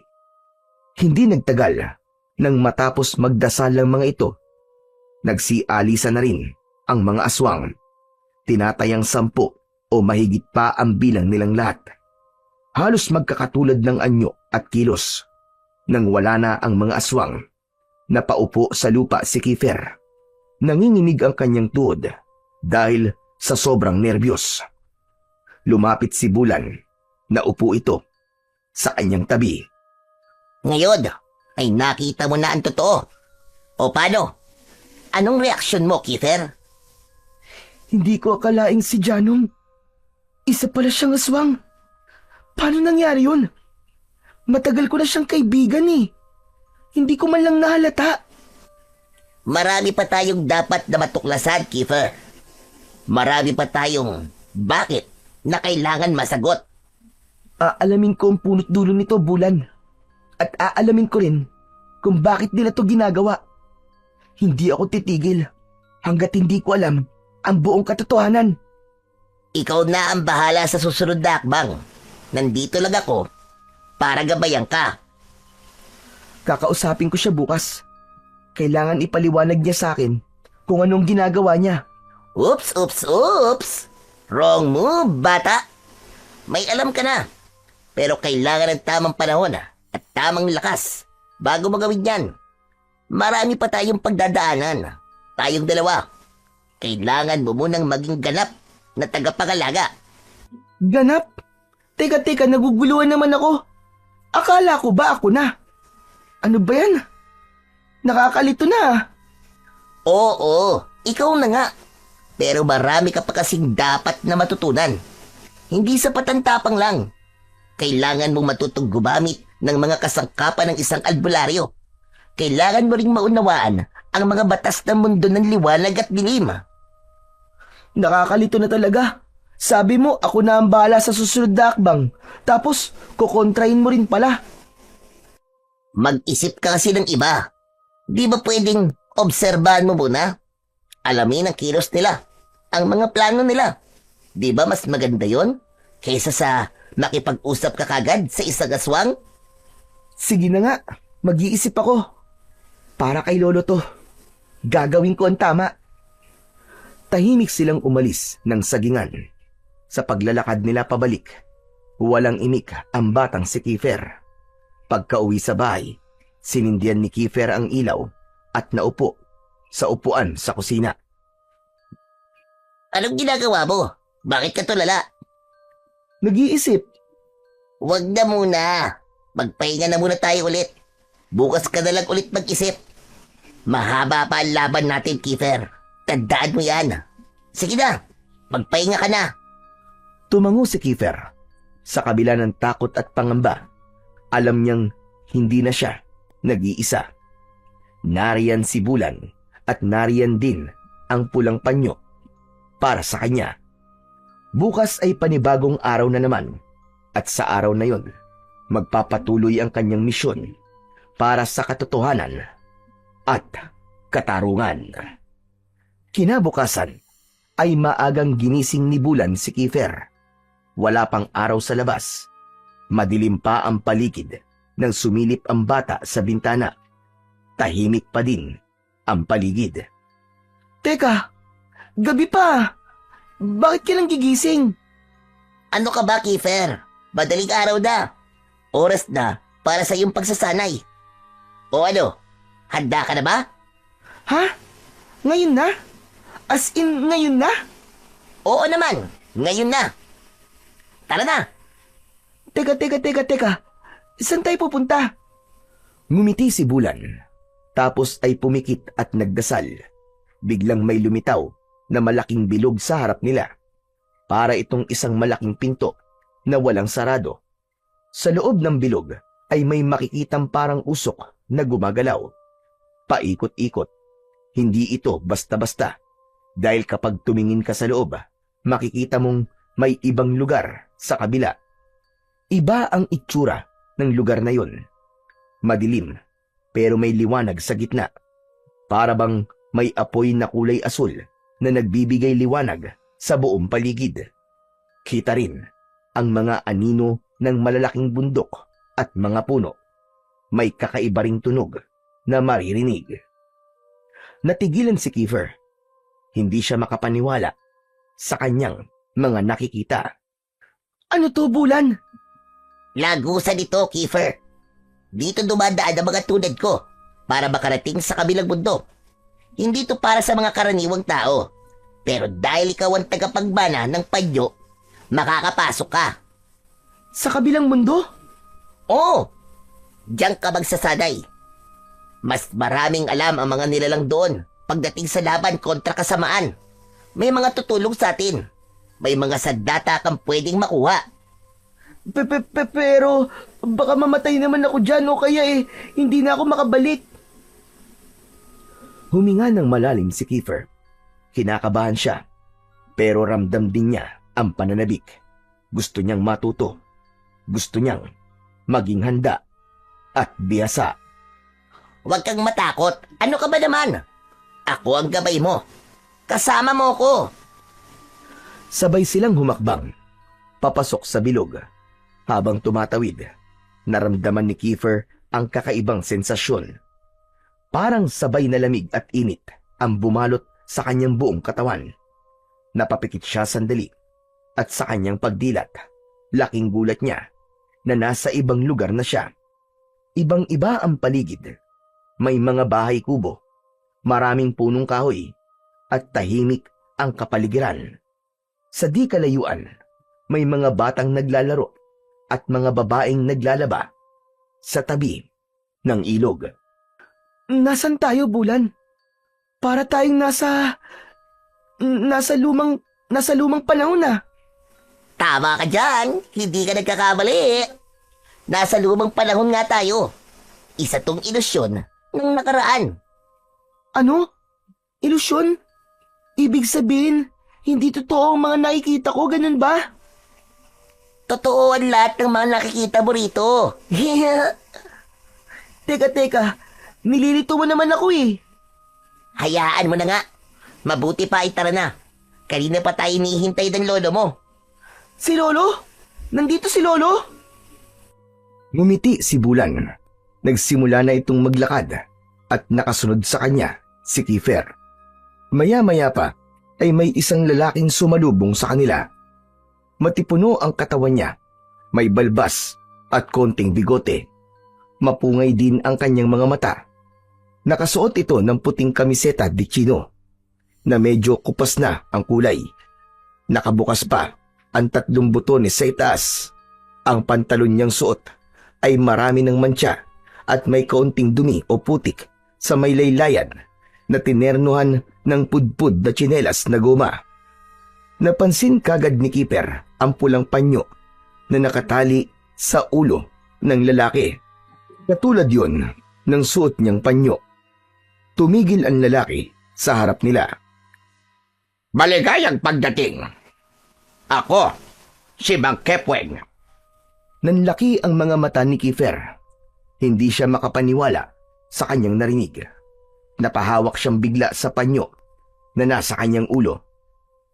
Ikaw po yung madalas na ikwento ng lolo ko. Ikaw po ba talaga si Mang Kepweng? Oo, apo. Ako ang orihinal na tagapangalaga ng pulang panyo. Masaya kong nakilala kita. Ikaw ang bagong tagapagmana. Pero bago ko tuluyang ipagkaloob sa iyo ang buong kapangyarihan ng panyo, kailangan mo munang magsanay. Kailangan mo munang matuto dahil hindi biro ang kakaharapin mong mga panganib. O paano? Aalis na muna ako, Kiefer, ha? Galingan mo, ha? Teka, saan ka pupunta, Bulan? Ba't mo ko iiwan sa lalaking to? Hindi lang ako basta lalaki, Kiefer. Ako ang lolo ng lolo mo. Magtiwala ka lang. Hindi ka niya sasaktan. O sige na. Kailangan ko munang bumalik sa amin. Magpapahinga lang ako. Bye-bye! Ano? May oras ka pa talaga magpahinga ah? Siyempre naman. Saka, wala naman akong gagawin dito eh. Babalik ako kapag okay ka na at kapag kailangan na nating umuwi. Wala nang nagawa si Kiefer, kundi ang tumango na lang. Bagamat may kaba sa kanyang dibdib, bigla na lamang lumiwanag ang katawan ni Bulan at parang unti-unting naging alikabok. Teka lang! Teka lang, Bulan! Pero huli na, tuluyan nang naglaho si Bulan na parang bula. Ano yun? Ang galing naman nun. Parang magic ah. Napatingin siya kay Mang Kepweng na tila aliw na aliw sa naging reaksyon niya. Hindi ka pa ba sanay sa mga ganyan, iho? O ano, tara na. Kailangan na nating simulan ang pagsasanay mo. Halika, sumunod ka sa akin.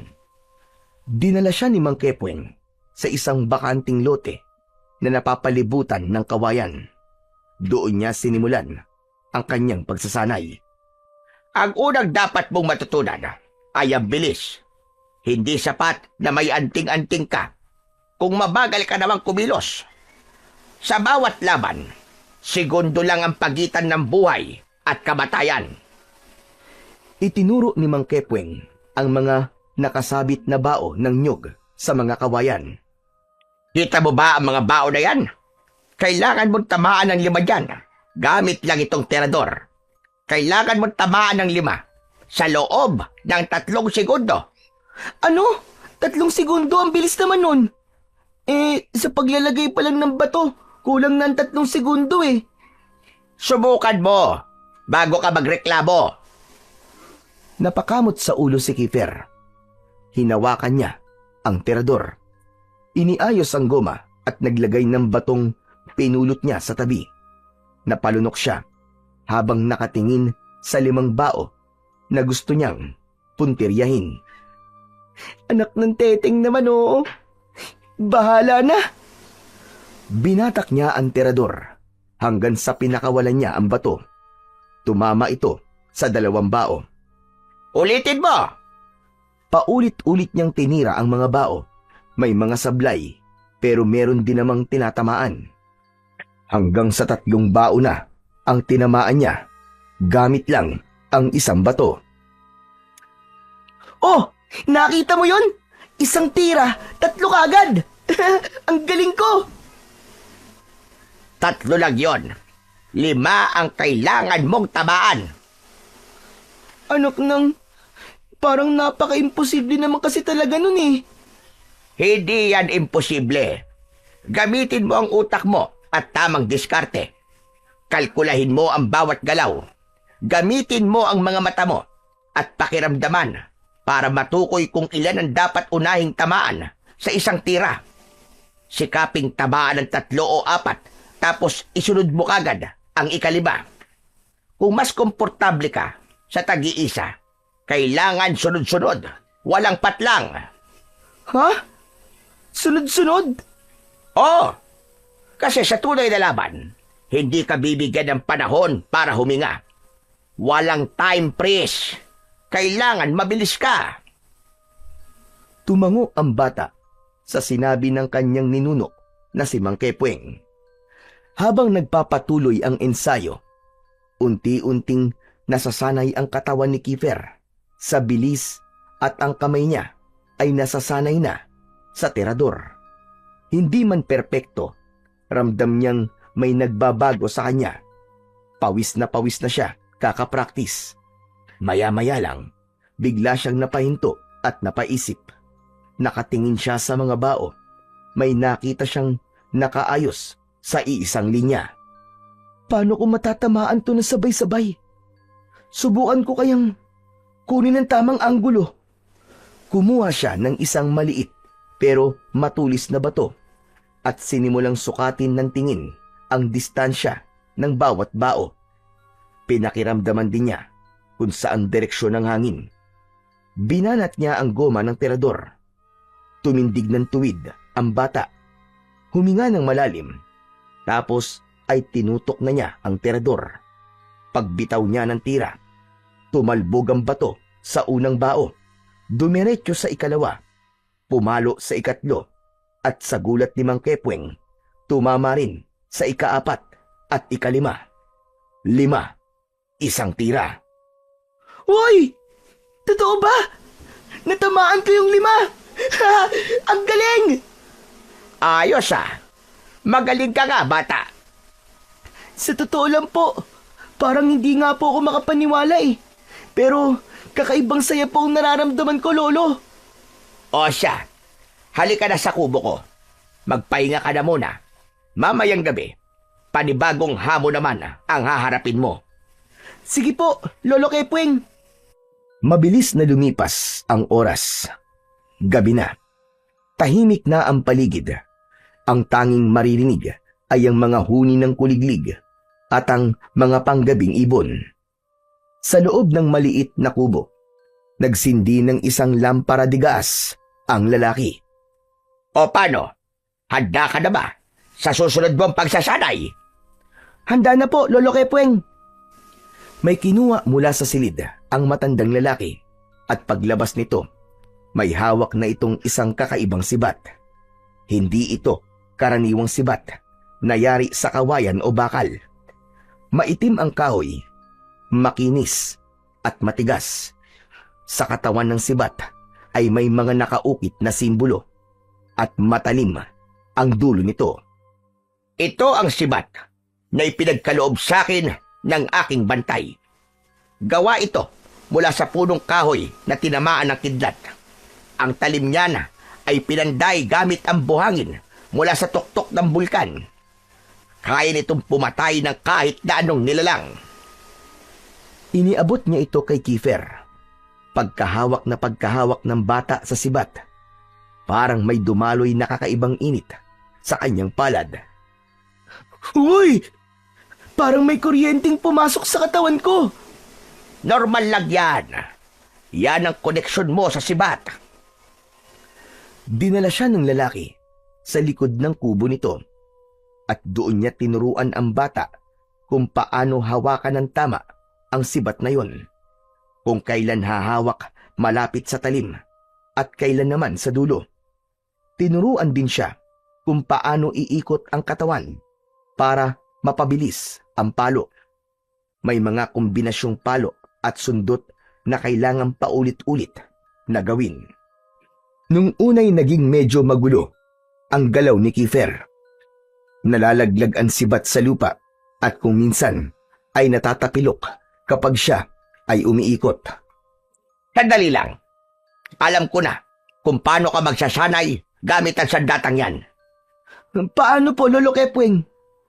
Naglakad si Mang Kepweng at agad naman siyang sinundan ni Kiefer. Pumasok sila sa loob ng gubat tapos ay umakyat sa itaas ng isang puno. Ano pong ginagawa natin dito, Lolo Kepweng? Hindi pa man nakakasagot ang lalaki, ay biglang may narinig silang kaluskos. Isang nilalang ang biglang lumitaw mula sa kakawyan. Maitim ang balat nito, mapula ang mga mata, at may mahahaba itong mga kuko. Ano to, Lolo Kepweng? Ito ba yung sinabi mong pagsasanay? Yan na nga. Sige na. Bumaba ka na. At harapin mo na ang aswang na yan. Teka, Lolo Kepweng. Seryoso? Aswang kagad? Wala man lang warm up? Pwede bang dami muna o kaya katawan na lang muna ng saging? Kampante lang ang muka ni Mang Kepweng. Nakaupo ito sa isang sanga habang naghihilot ng paa. Abay sa totoong laban, hindi mo pa pwedeng i-warm up ang aswang apo. Baka maunahan kanyang i-warm down. Naku po, hindi pa ako handa natatakot ako. Kaibigan mo ba yung aswang na yan, Lolo? Di ba training lang naman to? Kunwari lang naman na makikipaglaban ako, di ba? Depende. Kung mabait siya, baka sakaling magyakapan na lang kayong dalawa. Pero kung gutom siya, baka gawin kanyang hapunan kung di mo siya lalabanan. Si Lolo naman Sige na, bumaba ka na. Anak ng 7 kagaw naman, oo. Bahala na si Batman. Mabilis na bumaba si Kiefer at hinarap ang aswang, hawak ang kanyang sibat. Mabilis na sumugod ang aswang. Tinamaan ng matutulis nitong kuko ang balikat ng bata. Napaatras siya habang hawak ang balikat na may sugat. Napalunok si Kiefer. Ramdam niya ang hapdi at kirot nun. Parang may apoy na banayad na kumakalat sa balat niya. Nangilid ang luha sa kanyang mga mata, pero pinigilan niya. Muli siyang napaatras nang makitang papalapit na naman ang aswang sa kanya. Hala, ayun na naman siya. Teka lang, hindi pa ako ready. Time out muna. Wala bang referee dito, Lolo? Wala kang referee sa gubat, iho. Gamitin mo ang mga natutunan mo. Subukan mong gamitin ang sibat. Halabira! Napatitig ang bata sa hawak niyang sandata. Parang may munting init itong ibinibigay sa katawan niya. Naramdaman niyang humupa ng bagya ang hapdi sa sugat niya. Hoy! Pangit na aswang! Kahit masakit ang balikat ko, hindi ako susuko! Bahala ka dyan! Kumapit siya ng maigpit sa sibat. Huminga siya ng malalim at hinarap ng may tapang ang halimaw. Pinaikot niya ang sibat sa harap niya. Sundan mo ang kilos niya. Huwag mo siyang hahayaang mauna. Umikot ang bata. Nang makakita ng pagkakataon, sumugod siya at tinusok ang aswang sa tagiliran. Umungol ito dahil sa sakit. Pilit itong umatake muli. Pero naipalo ni Kiefer ang sibat sa mukha nito. Pagkatapos ay tinutok niya ang dulo ng sibat sa leeg ng nilalang at itinulak ng malakas. Tumilapo ng aswang, tapos ay bigla itong napaligiran ng usok hanggang sa bigla na lamang nawala. Ayos! Hindi na masama para sa unang laban. Hanga ako sa tibay ng loob mo, bata. Magaling! Tumingin si Kiefer sa mapagmatsyag na mga mata ni Mang Kepweng. Kahit nanginginig pa, tumango siya. Muling humigpit ang hawak niya sa sibat. Isang bagay ang napagtanto niya ng gabing yun. Wala nang atrasan. Pagkalipas ng ilang linggong pagsasanay, napansin ni Kiefer ang unti-unting pagbabago sa kanyang sarili. Mas mabilis na ang kanyang mga reflekses. Nasanay na rin siya sa paghawak ng sibat at naramdaman niyang lumakas na din ang kanyang pangangatawan. Isang umaga, nang matapos silang kumain ng matanda, ay biglang lumitaw si Bulan. O ano na? Kumusta ka na? Panahon na, Kiefer. Babalik na tayo. Hindi agad nakaimik si Kiefer. Para bang may biglang bumara sa kanyang lalamunan.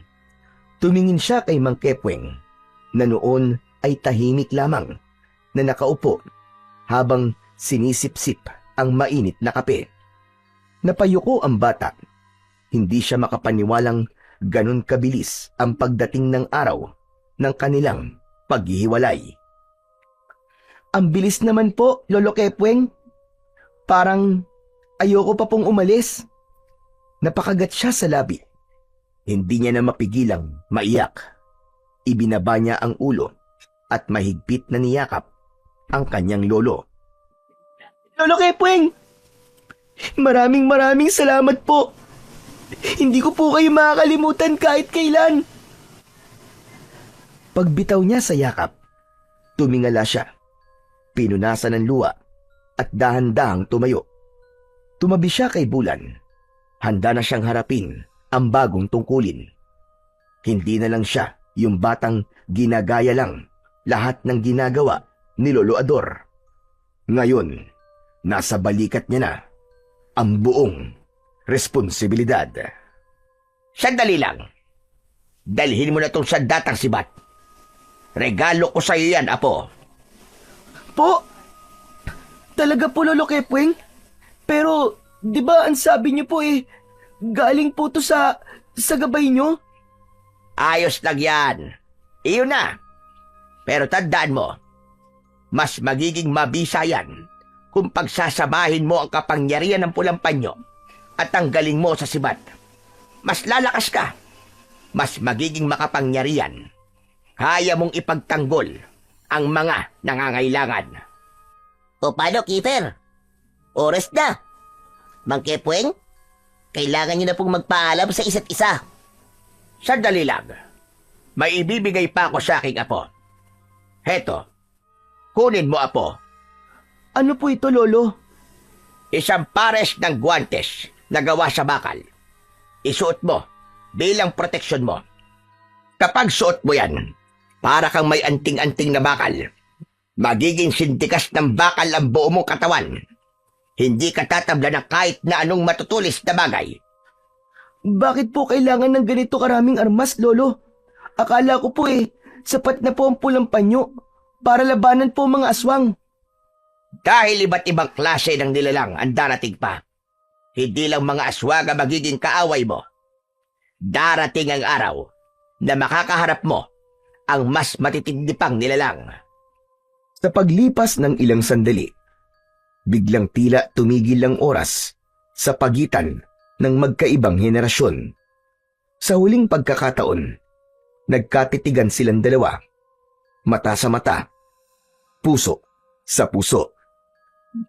Isang liwanag ang bumalot sa kanilang dalawa at sa isang kisap mata, bumukas ang lagusan sa gitna ng kawalan. Napapikit siya sa tindi ng enerhiya. Paalam, apo. Pagbutihan mo. May tiwala ako sa'yo. Sa muling pagmulat ng mga mata ni Kiefer, nasa loob na siya ng kanyang silid. Nakahiga sa banig, nakasuot pa rin sa ulo niya ang pulang panyo at ang guwantes na bakal, at sa kanang kamay niya, hawak niya ang sibat. Dahan-dahan siyang tumayo, nilibot ang kanyang mata sa buong paligid. Hinanap niya ang duwending si Bulan. Bulan? Bulan! Nasaan ka na? Bulan! Walang sumagot sa kanya. Walang naroon sa silid maliban sa kanya. Maingat niyang itinabi ang kanyang mga sandata. Tinakpan niya ito ng kumot para hindi makita ng sinuman. Lumabas siya ng kwarto. Sa labas may balkon. Nakita niya ang kanyang lolo Ador. Nakaupo ito sa bangkong kahoy habang humihigop ng kape. Lolo? Napalingon ng matanda. Napakurap ang mga mata nito na parang hindi naniniwala sa kanyang nakikita. Tumayo ito kagad at mabilis na nilapitan ng apo. Mahigpit niya itong niyakap. Diyos ko! Salamat sa Panginoon at gising ka na, apo! Po? Alam mo bang, ilang araw na ako nag-aalala sa'yo. Ilang araw ka ng tulog at hindi ka magising. Kahit na anong gawin ko, para kang patay na buhay. Ano ba nangyari sa'yo? Napakunot ang noo ni Kiefer sa narinig. Hindi niya akalaing ganun ang naging epekto ng paglalakbay niya sa kabilang mundo. Mula nang lumabas ako sa kulungan na po, naabutan kitang tulog na tulog. Po? Hindi ko alam, Lolo, pero may nakilala ko Si Bulan po. Sabi niya, siya po ang gabay ko. Dinala niya ako sa nakaraan. Ipinakilala niya po sa akin si Lolo Kepweng. Ano ka mo? Kiefer, ano ba sinasabi mo? Paano mo naman makikilala si Mang Kepweng? Matagal na siyang patay. Ni ako nga, hindi ko siya naabutan. Baka naman na po, panaginip lang yon. Hindi po panaginip yun, Lolo. Totoo po lahat ang nakita ko. Sandali lang, may ipapakita po ko sa inyo. Mabilis na tumakbo si Kiefer sa kanyang kwarto at kinuha ang mga sandatang ibinigay sa kanya ni Mang Kepweng. Pagbalik niya, ipinakita niya ito sa matanda. Ito po, Lolo. Siya po mismo nagbigay nito sa akin. Sabi niya po, magagamit ko raw po ito sa pakikipaglaban. Sabi niya, ako raw po magpapatuloy ng kanyang tungkulin. Kung ganon, talagang naisali na pala sa'yo ang tungkulin. Opo, Lolo. Handa na po ako. Nagsanay po ako doon at saka... Sandali lang, Keeper. Kailangan mong malaman, habang natutulog ka at nasa ibang dimensyon, umatake na mga aswang dito sa baryo. Po, ano pong ibig niyo sabihin? May 3 pamilya na inatake. Isa sa kanila, ang pamilya ni Aling Marta. Wala ni isa ang nakaligtas. May mga pinaslang na bata, matanda. Wala silang awa. Nilapa nila mga bangkay ng kanilang biktima at may ilan pang nawawala hanggang sa ngayon. Nanlamig si Kiefer sa kanyang mga narinig sa kanyang lolo. Napaupo siya sa tabi nito. Kung ganun po huli na po ako. Hindi pa, Apo. Nagsisimula pa lamang sila. Kumalat na ang takot sa buong baryo at ang mga tao nawawala na ng tiwala sa otoridad at ang bawat gabi ay nagiging bangungot sa bawat isang tao na naninirahan dito. Hinaplos ni Kiefer ang kanyang panyo sa ulo. Ako na po ang bahala, Lolo. Magbabayad po ang mga aswang na yun sa panggugulo sa baryo natin. Haharapin ko po silang lahat at papatayin. Yan! Yan ang gusto kong marinig, Apo. Hindi ako uurong, Lolo. Ipinangako ko po kay Lolo Kepweng at sa sarili ko na ipagtatanggol ko po ang baryong to kahit na anong mangyari. Biglang may dumaan sa harap ng bahay nila. Tumigil sa pag-uusap ang dalawa. Si Janong, mabagal ang lakad nito pero may mabigat na presensya. Huminto ito sandali at sinulyapan ang maglolo ng masama. Nagtagpo ang mga mata ni Kiefer at Janong. Sandaling tila tumigil ang mundo. Naramdaman ni Kiefer ang muling pagbangon ng tensyon sa pagitan nilang dalawa. Lalo pat naalala ng bata ang sikreto ng dati niyang kaibigan. Si Janong ba yan? Opo, Lolo. Siya nga po. Nanatiling walang imik si Janong. Nakatingin lang ito, pero hindi nakatakas sa matalas na pakiramdam ni Kiefer ang tila mapanlinlang na ngiti sa labi nito bago muling naglakad papalayo. Mukhang galit pa rin siya sa akin dahil sa pagkamatay ng kuya niya. Malamang ay nabalitaan niya nang nakalabas na ako sa kulungan kaya sinilip niya ako dito. Wala naman kasi silang ebidensya na makapagtuturong ako nga ang pumatay sa kuya niya. Wala ka naman talagang kasalanan sa pagkamatay ni Kuya Paul Ang totoo niyan, Lolo, baka siya pa nga ang pumatay sa kuya niya. Ano ka mo? Anong ibig mong sabihin, Apo? Kitang-kita ko, Lolo. Aswang po si Janong. Nakita ko po ang pagbabago niya ng anyo. Kasapi siya sa mga kulto ng aswang dito sa baryo natin. Hindi! Imposibleng si Janong yun, Apo. Bakit naman niya gagawin yun sa kuya niya? Di ba't mahal na mahal niya si Paul? Hindi ko rin po alam, Lolo. Pero malinaw po talaga na aswang si Janong. Nakita mismo ng mga mata ko, Lolo. Kung siya rin ang sumapi sa kuya niya, natitiyak kong wala siyang awa. Malupit siyang aswang at mapusok. Hindi pa rin ako makapaniwala, Apo. Kasi yung anino ng aswang na nakita ko nung sumapi kay Paul, hindi yun katawan ng bata. Isa yung matandang lalaki. Sigurado ko sa nakita ko. Matandang lalaki? May pinaghihinalaan po ba kayo kung sino po yun? Meron. Pero susubukan nating alamin yun mamayang gabi. Handa ka na ba talagang makipaglaban, na po? Opo, Lolo. Handang-handa na po ako.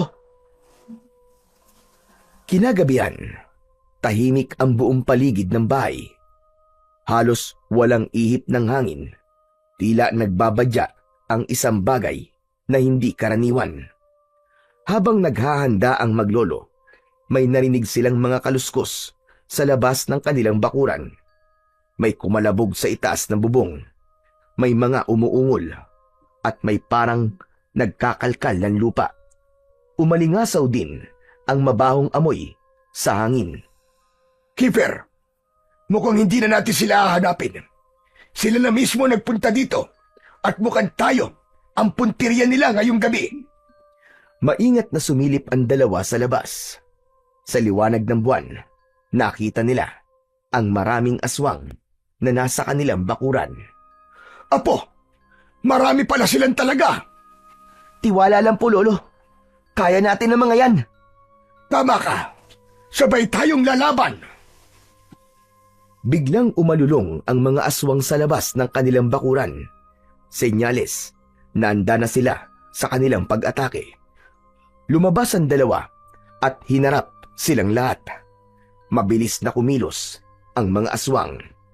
Agad silang sumugod nang makita ang maglolo. Ngunit mas mabilis si Keeper. Sa isang iglap, hinampas niya ng sibat ang unang aswang na nakalapit sa kanila. Ngunit hindi yun basta hampas lang. Malakas yun at sinamahan pa ng lakas na nagmumula sa kapangyarihan ng pulang panyo. Pinagsanib niya ang dalawang kapangyarihan. Sa lakas ng tama, tumilapon ng aswang na parabang binangga ng isang truck. Lumipad ito ilang metro ang layo. Sa kanyang pagbulusok ay nasalpok pa nito ang apat niyang kasamahan. Sabay-sabay silang tumama sa puno. Bagsak ang 5, magkakapatong at halos hindi makagalaw. Keeper, nagawa mo yon? Paano mo nagawa yon? Turo po sa akin ni Lolo Kepeng, Lolo Ador. Ayos ah. Ang galing mo na pala talaga, Apo. Halika na. Tapusin na natin ito ng mabilis. Hinarap ni Kiefer ang mga aswang sa kanan. Samantalang si Lolo Ador naman ay nakipaglaban sa kaliwang bahagi. Maliksi pa rin ito, maski matanda na. Matapang at malakas kahit wala na sa kanya ang anting-anting na pulang panyo. Gamit nito ang isang matalas at mahabang sundang. Hindi pa ako laos! Magbabayad kayong mga hinayupak kayo! Ngunit hindi inaasahan ng maglolo ang pagdating ng iba pang mga aswang. Lumalapit sila na parabang hindi nauubos. Biglang sumugod ang isa sa kanila kay Keeper at kinagat ito sa braso. Ngunit laking gulat ng aswang. Sa halip na mapasama si Keeper, ito pa ang napaatras. Napangiwi ang nilalang habang unti-unting naglalagas ang matatalas nitong mga ngipin. Kala mo hindi ako tatablan ng kagat mo. Pagkasabi nun, ay sinaksak niya ng todo sa tiyan ang aswang. Umungol ito at nangisay sa lupa. Isa-isang bumagsak ang mga aswang. Sa ilang sandaling labanan, isa ang natira. Tumayo ito sa ilalim ng liwanag ng buwan. Nagtama ang mga mata nila ni Keefer. Janong? Janong, ikaw ba yan? Hindi sumagot ang nilalang. Sa halip, dahan-dahan itong nagbago ng anyo. Nawala ang itsura nitong halimaw. Bumalik ang kanyang dating muka na si Janong. Keeper, huwag mo akong patayin. Hindi ko to ginusto. Nahawa lang ako katulad ni Kuya Paul. Wala akong magawa. Ginamit nila ako. Janong, maawa ka sa akin. Ayoko pa mamatay. Gusto ko magbago. Gusto ko matanggal ang laso na to sa katawan ko. Tulungan mo ako, Keeper. Tulungan niyo ako, Lolo Ador. Sandaling pumikit si Keefer. Naramdaman niya ang awa sa dati niyang kaibigan. Naisip niyang baka nga pwede pa itong iligtas. Lumapit siya dito. Ipinatong ang kanyang mga kamay sa balikat nito. Pero bigla siya nitong sinunggaban. Tinangka siya nitong kagatin sa leeg. Ngunit tulad ng inaasahan, hindi ito tumalab sa balat ng batang albularyo. Traidor ka! Traidor ka, Janong! Sa isang iglap, itinulak niya ito at buong lakas na itinarak ang sibat sa dibdib ni Janong. Napahiga ito sa lupa at biglang nangisay. Unti-unting bumalot sa katawan nito ang maitim na usok. Ngunit bago tuluyang masunog, nagbago ito muli ng anyo. Hindi na si Janong. Ang katawan nito ay biglang namayat at kumulubot ng bagya lumaki rin ang katawan nito. Kapitan Perdi! Unti-unti, ang katawan ng kapitan ay naging abo.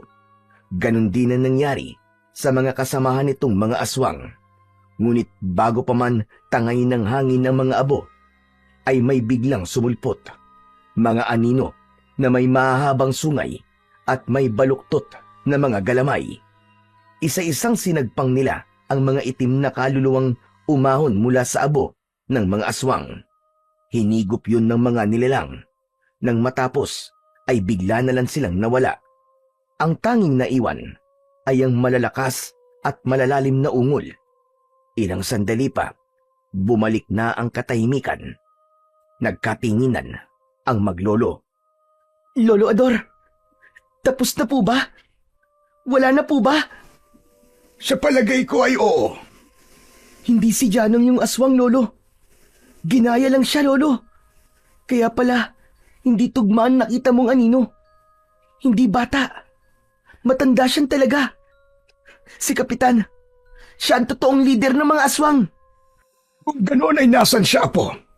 Nasan si Janong? Mukhang alam ko na po kung nasan sila, Lolo. Tahimik at maingat na gumalaw ang maglolo patungo sa sagingan ni Kapitan. Pagdating nila doon, ay wala silang nakitang palatandaan na may tao. Ngunit naroon pa rin ang altar ng kulto.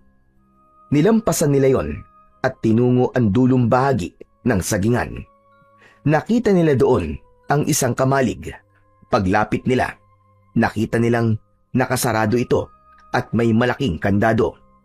Gamit ang lakas na nagmumula sa pulang panyo, sinira ito ni Kiefer.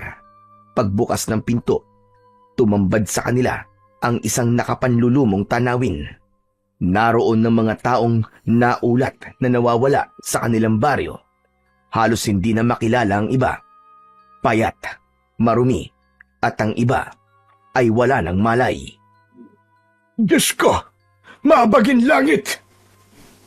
May ilan sa mga biktima ay may marka ng kagat, may sugat at karamihan sa kanila ay nakatali at may busal sa bibig. Walang sinayang na sandali ang maglolo. Isa-isa nilang pinakawalan ang mga biyag. At isa sa mga nilapitan ni Kiefer ay ang isang batang payat na halos hindi na makakilos. Janong? Janong, ikaw ba yan? Napaiyak si Kiefer nang makilala ang kaibigan. Si Janong nanginginig, may mataas na lagnat, namumutla at payat na payat. Halos hindi makapagsalita. Kinuha siya kagad ni Lolo Ador at binuhat. Iniuwi nila ito sa kanilang kubo. Makalipas ang ilang araw, sa tulong at gabay ni Lolo Ador at sa kapangyarihang ipinagkaloob ng pulang panyo, nagamot nila ang bata. Siya ang unang naging pasyente ni Kiefer at matagumpay niya itong napagaling. Salamat Kundi dahil sa'yo, baka wala na ako ngayon. Wala yun. Magkaibigan tayo eh. Hindi kita pababayaan. Nagyakap silang dalawa. Samantala, unti-unting nanumbalik ang katahimikan at kapayapaan sa baryo. Nawala na ang mga alingasngas at takot tungkol sa mga aswang. Ang mga dating nawawala ay nakabalik na sa kani-kanilang mga tahanan. Dala ang matinding karanasan at ang katotohanan tungkol sa mga nangyari.